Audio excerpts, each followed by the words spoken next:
if you're a woman in this 2025 and you don't still know how to calculate your menstrual cycle, your ovulation, your fertile period and infertile period, then this video is for you. Let's begin with your menstrual cycle. Your menstrual cycle is calculated the length between the first day of your last period and a day before your next period. Let's take this example for clarity. Now let's say that this month of June, your periods come out on the 1st of June. Now look at 1 2 3 4, your period lasted for 4 days. So your menstrual cycle, we want to know, and let's say on the 29th, let's say on the 29th of June again, another period started.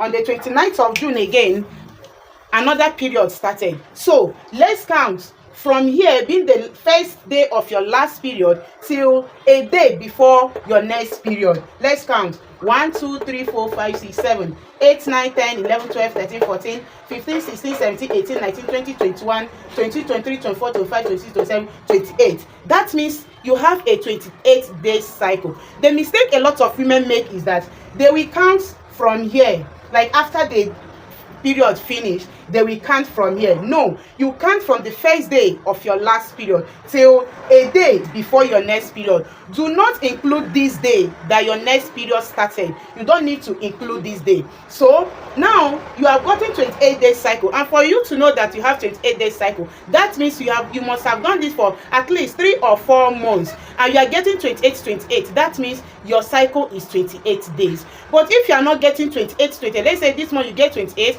next month you get 26, the other month you get 30, calculate them together, 28 26 plus 30, then divide it by 3, you will still get your average cycle. Now that we have known your menstrual cycle length, let's dive into your ovulation. Ovulation is simply calculated menstrual cycle minus 14 days. A lot of people say that ovulation is on the 14th day, but this is me telling you that ovulation is not always on the 14th day. Ovulation can only be on the 14th day if your cycle is 28 days. But if your cycle is not 28 days, ovulation will not be on the 14th day. Let's take this example for clarity again.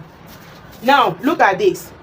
Look at this now. This woman, her cycle is 21 days. When we do 21 minus 14, you will have 7 days, meaning that her ovulation will be on the day 7 from the first day of her last period. This one is 22 days, and if you remove 14, you will get 18. Ovulation is usually, menstrual cycle is usually 21 days to 35 days. So if your own falls within 21 to 35 days, everything is fine. But if your cycle is below 21 days or above 35 days, then you have an irregular cycle and you need to see a doctor. Let's continue.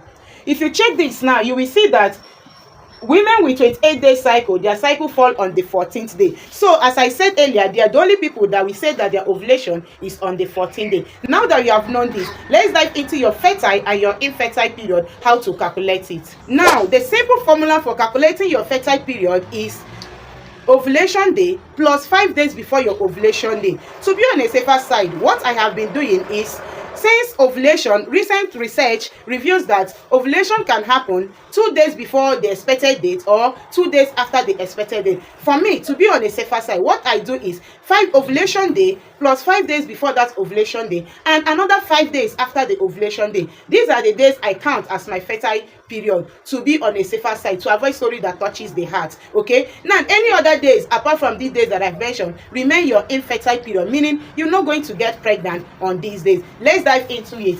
If your cycle is 21 days, I'm using 21 days as a case study here. If your cycle is 21 days, meaning your ovulation will be on day 7 from the first day of your last period. Let's get it. So the 7th from the first day of your last period, 1 2 3 4 5 6 7.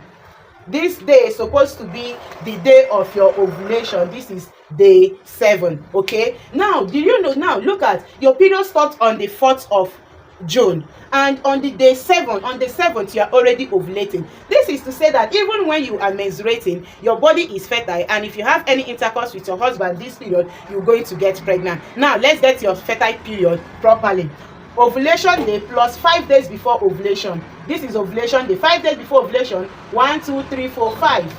Did you not agree with me that from the 2nd day of your period, your body is already fertile? This is what I tell women with short cycle. Do not wait for periods to stop before you start having something to do with your husband, especially if you are looking for a baby, if you want pregnancy. Okay, don't wait for your period to stop, because your fertile window includes your period days. Now 5 days after your ovulation is 1 2 3 4 5.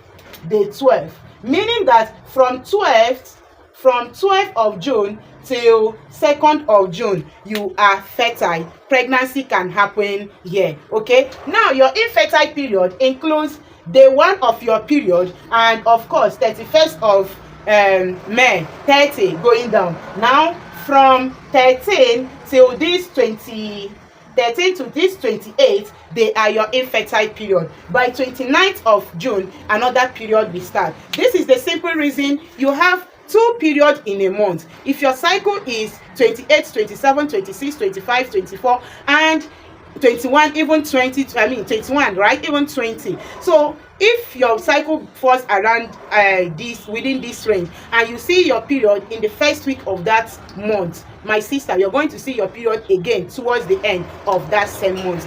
I hope this helps someone. If you have any question, feel free to ask, and if you learned something, say thank you in the comment section. See you in my next one. If you have not followed this page, go and follow this page now, because I bet you're not going to regret it. See you in my next one, and many thanks for watching. Bye.